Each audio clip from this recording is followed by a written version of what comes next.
And then if you look at identify visa type and select which visa type, and you can see a lot of jurisdictions here. Hey guys, welcome back to my channel. Welcome back to another very important video on Japan visa.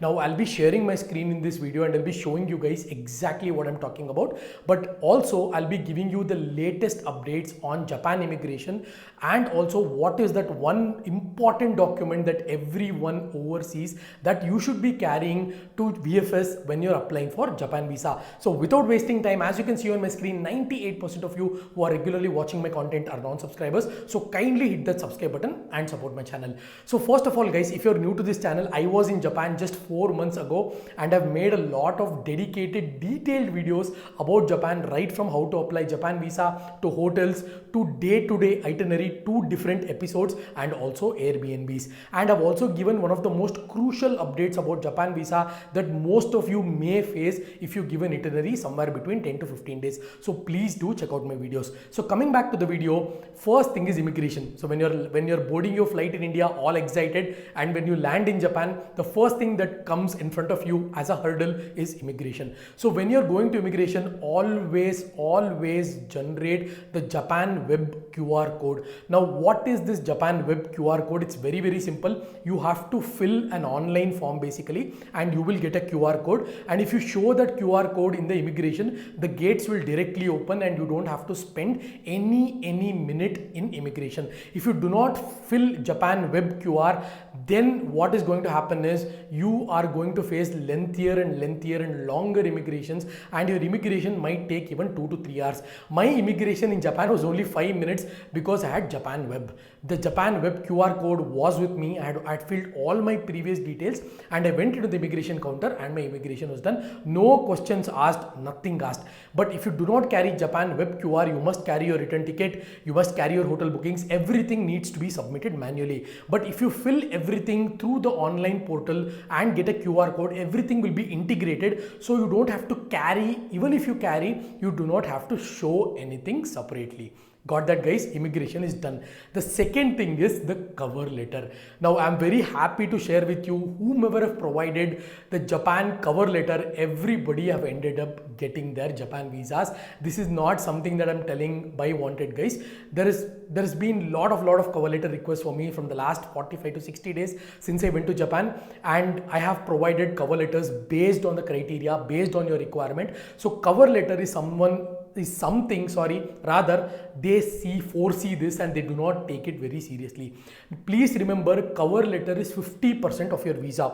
Even a candidate who is having very good documentation, very good application might get rejected if you don't have a good cover letter, and a candidate whose candidature itself is not very good, maybe he's working as a freelancer, maybe he doesn't have an IT returns. So how you present that in your cover letter is what defines your visa.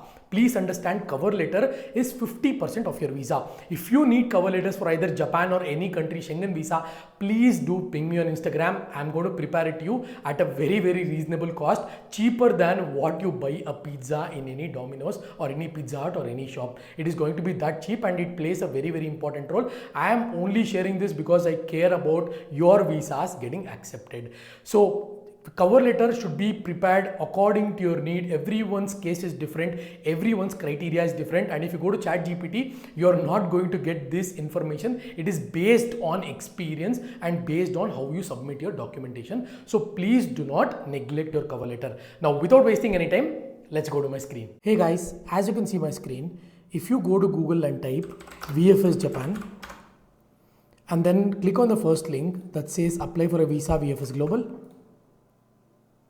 and then if you look at identify visa type and select which visa type, and you can see a lot of jurisdictions here as mentioned in this.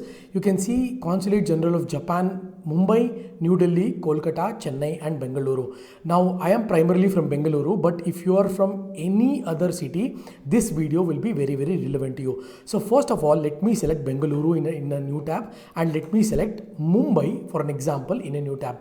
So in this Bangalore, now this is Bangalore, you can see the URL, one page Japan, India, Bengaluru. Now if I select visa type, I can see here selecting as tourist visa. This is very straightforward.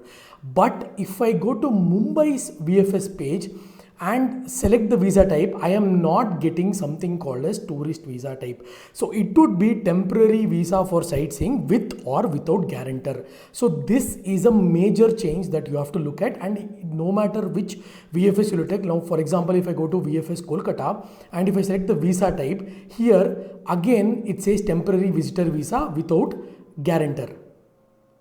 Similarly, if I go to say VFS New Delhi, and if I select the visa type, it says here tourism visa. So there is a lot of differences from region to region, guys. So always when you're applying for a particular region, watch the videos, select related or selected to that particular region. Now I select for example Bangalore, and now if you look at the documents required, now you can see there is this format of documents given. Now similarly, if I go to Mumbai's documents required, now you can see the format itself is entirely different. Now if you look at this and if you look at this, the format, the writing is itself entirely different. Now if I come to New Delhi's documents required list, if you click on requirement list, you can see this is again difference from Mumbai and Bangalore.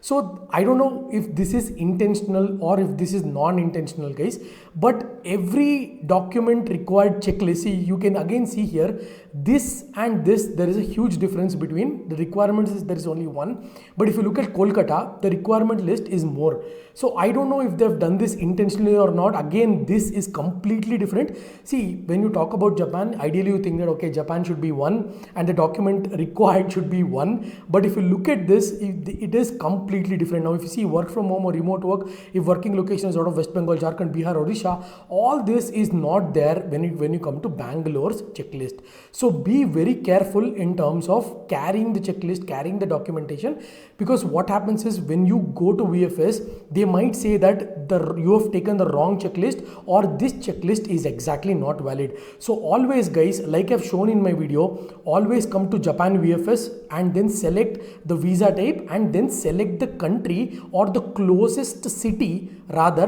where you're applying for Japan visa. So you have to be very, very careful. Again, I'll go through this. So Japan Bengaluru is only Karnataka. So Japan, there's also consulate in Chennai where Tamil Nadu, Andhra Pradesh, Telangana, Kerala and Pondicherry can apply through Chennai. When you come to Kolkata, there is West Bengal, Bihar, Jharkhand and Odisha, and New Delhi, of course, being the capital, there are a lot of states and cities covered in this particular jurisdiction. And even when you come to Mumbai, you have Maharashtra, Goa, Gujarat, Madhya Pradesh, Chhattisgarh, Daman, Diu, Dadra and Nagar Haveli. So there is, apart from Karnataka, I can see the only state that is dedicatedly doing this. But if you see other VFS Japan centers or consulates, you can see there is a lot of difference and lot of difference between one document checklist to another, between one visa type to another visa type. So as you saw, guys, every city or every state has a different documentation under the jurisdiction. Now a lot of people ping me and ask, okay, Kolkata's documentation is different. I am applying in Mumbai. Now Mumbai's documentation is different. Now you cannot do that. Now I cannot apply through Mumbai Japan VFS because the jurisdiction is given clearly stating that for Karnataka it's Bangalore, and for different states you have to apply that particular center. Even if you have valid documentation and proofs, I wouldn't take a chance. So if you're from Mumbai or if you're from Kolkata working in Bangalore, unless you have proper proofs like Aadhaar card or rental agreement or gas bill or water bill, I wouldn't even bother to apply in Bangalore. I would rather go to your home city or home state and then apply for your Japan visa. I hope this visa information is very, very clear, guys. So please do check out my other Japan videos. You can plan your Japan trip at ease. I hope this video was very, very helpful. I'll catch you guys in my next video.